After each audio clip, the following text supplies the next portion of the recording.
What's going on, guys? Welcome to another episode of E42 Your Eternity, Season 3. This is episode 8, and with me, as always, I have Blue Spade.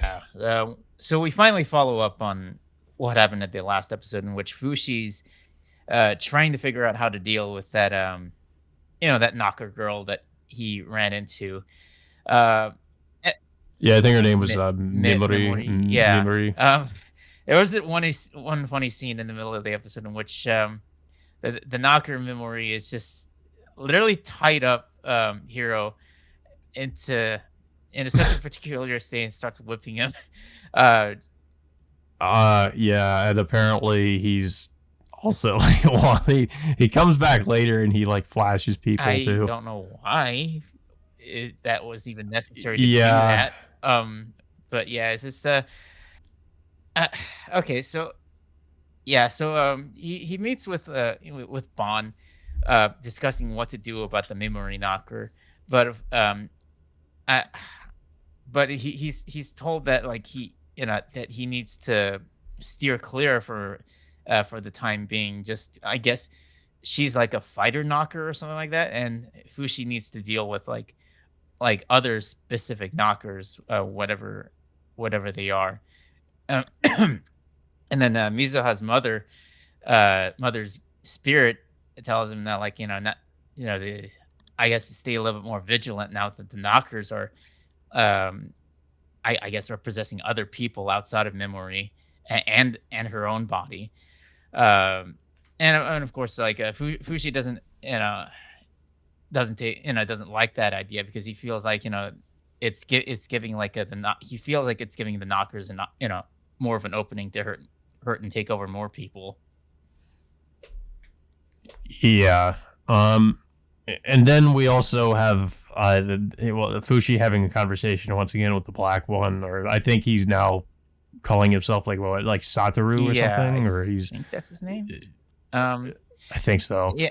But he's more focused on, for some reason, he just is more focused on doing these different math problems than actually answering any of Fushi's questions. Yeah, and considering the fact that he was an immortal being, it doesn't seem like he's very good at solving these math problems, because they find that apparently I mean it's more like a speculation, but they assume that I guess because now he's taken over a child's body, that his intelligence level has also kind of matches that of a child, and he doesn't have he's not as intelligent as he was when he was in his original form. And then we see he was adopted into I don't know if it was an orphanage or some caretaker.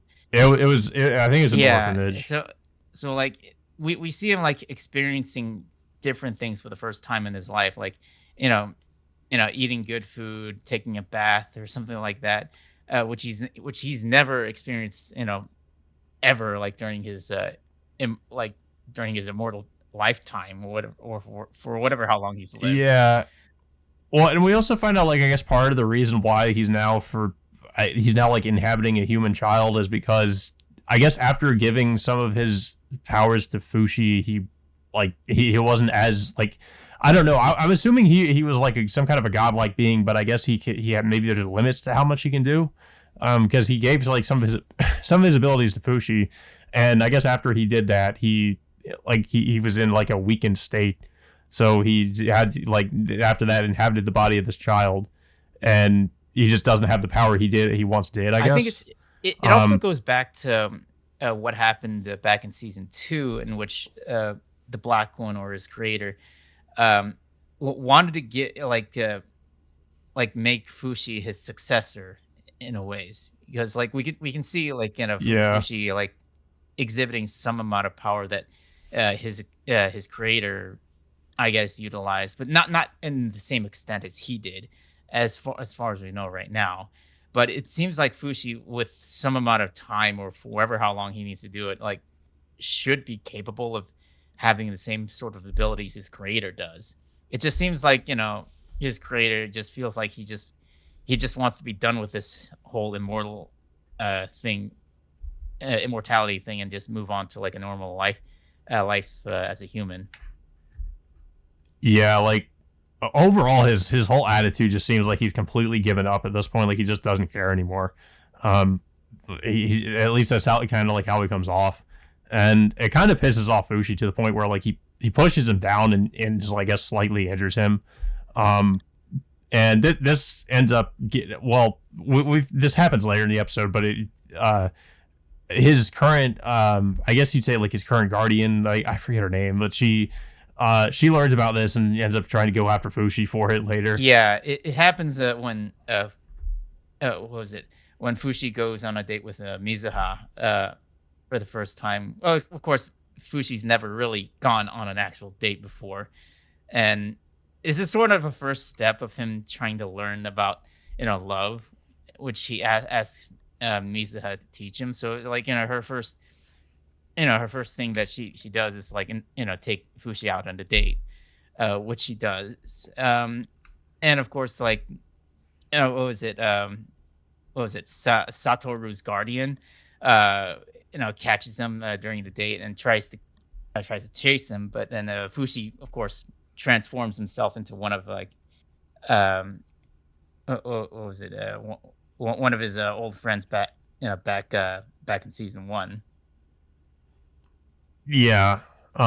So then the two of them, like, they manage to evade her for the time being, and they end up like taking pictures. These kids like take pictures of them for some kind of like school project they were doing or something. They take pictures of Fushi and Mizuha in that form, and this kind of ends up, I guess, sort of, well, this ends up biting Fushi in the ass later because, after their date, Fushi encounters Tanari because Tanari and the others were wondering where he went off to, and Tanari ends up finding those pictures, and it actually like offends her that Fushi took that form because that was one of her friends from season one, and she's also it's also I think compounded with the fact that Tanari seems to be jealous of Fushi spending all this time with Mizuha, and then she just kind of gets really angry and just runs off.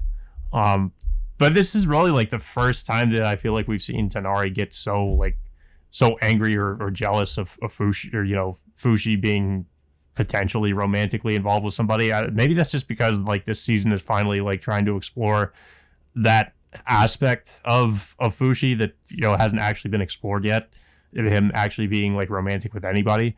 But I honestly I feel like this is something that almost should have been tackled in season one and not like all the way in season three. Like it just kind of feels weird that they're like going over this now, especially considering like Tanari. I felt like she was supposed to be almost like a potential love interest in season one, but they never went into that, and it feels like all the way in season three now they're going into that after she's already technically dead and was like just a reanimated just been reanimated by Fushi. Yeah, it's. I think there's still a possibility that she could pursue a relationship with Fushi if there's ever a chance. It's just complicated. It would just be really weird though because I guess they're technically like both. I guess they're like technically both immortal, right? Because she was created from, or Fushi created her in that current form, in that form she's in now. Yeah, technically, well, she's technically not immortal. She can still die, under different circumstances, and her body can still age like as a normal human being does. It's just right now it's like it's just the whole thing with the Fushi now getting. I wouldn't say he's in an actual relationship with Mizuha because he's still not at the mindset of it's still very like one-sided, much like with all of the other Hayase descendants.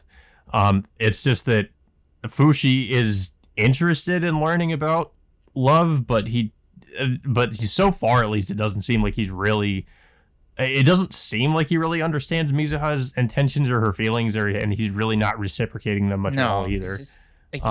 He's just I think he's just stringing her along, and then Mizuha, as we know, because she's a Hayase descendant, she still has her natural instinct to be more obsessive towards Fushi by whatever means necessary. Yeah, as we see in this episode.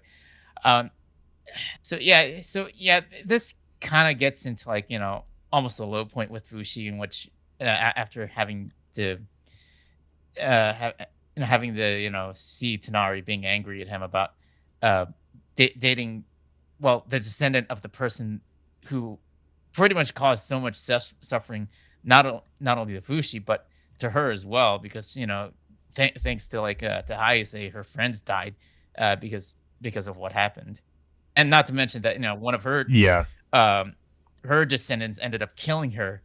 Yeah, what was it, in the next several years after that? Yeah, so Fushi now is kind of depressed, and he basically like runs off to think about things, and while he's just like sitting there in the form of Booze Man and trying to, I guess, trying to get drunk, he encounters Mimori's brother. He shows up and pretty much like asks Fushi for help with his Yeah, sister. I Um, I don't know why they had to do the. I don't feel like it was Oh yeah, necessary. I don't know. Maybe it's just because he escaped while he was like he somehow like untied himself from where he was like just tied up being whipped by her, and I guess he didn't have the time to really like put any clothes on. But at the same time, like why did he feel the need to flash everybody? I don't know. I mean, also like well, actually no, because they said it earlier. There was like a flashback with him where he was asking. Um, for Fushi or trying to find Fushi or find ways to contact him, and he was still like in that same like trench Yeah, coat. So I mean, in that time, he could have easily just gotten like some clothes or something, but he just decided not to. So yeah, I don't know. yeah, um, yeah. I guess, yeah, yeah. I but guess that's the end of the episode. I mean, well, now that yeah, Hero is like gonna be involved with like helping Fushi deal with the knockers in a way, and I get well, I guess Hero's main objective is to uh, get his real sister back, and and I guess like get rid of the knocker that's inhabiting her body. yeah. And Mizuha's mother did also mention earlier in the episode of how you could potentially separate the knocker from the host. So I guess they might try to do Yeah, that. I mean, well, it's gonna be a little bit more difficult because like the Fushi's creator said that they're like the knockers are more microscopic organisms now that are taking over the entire body. So Yeah. it's like they would, Well, yeah, it's yeah, and also according to Mizuha's mother, apparently the original Mimori doesn't want anything bad to happen to the Knocker version of her. Um, so we're not, but of course that doesn't really get elaborated on. Like we don't know yeah. why. Uh, It's hard to say. Like they did.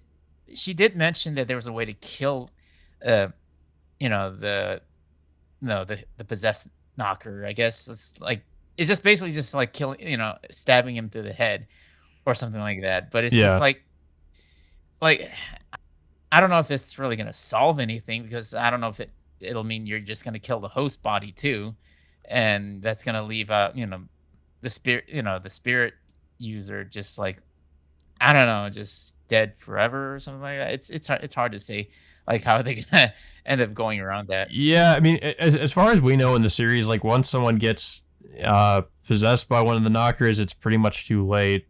So yeah, I don't know how they would manage Yeah, that. I mean, well, before Um, like when the knockers took over humans, they ended up turning them into zombies. But now the knockers yeah, are way more intelligent and more aware of what's going on in their surroundings, including more capable of fighting Fushi one on one. yeah. But yeah, I don't really have much else to say about the episode, though. I don't know if you have anything else to say Well, about it. I mean, it's pretty interesting of where it's going in terms of like what's going on with Fushi being more involved with Mizuha, but also creating some conflict with Tonari. Just understandably, like she's upset with Fushi being involved with like being involved with the descendant of one of their greatest enemies in their lifetimes. So it'll take some. Hmm. I guess it'll take some amount of time for Tanari to at least maybe warm up to Mizuha if something goes on with the relationship or friendship or whatnot. It's gonna be hard to tell how this is gonna end up playing out, because if we remember, like Fushi tried to do the same thing with Kahaku, and that didn't really go well in the end. Yeah. Yeah, I mean, it'll be interesting to see if the same kind of scenario plays out. I mean, Kahaku seemed relatively normal at first too, but then of course he became just completely obsessed with Fushi. But yeah, but that all being said, guys, until next time, we will see you all later.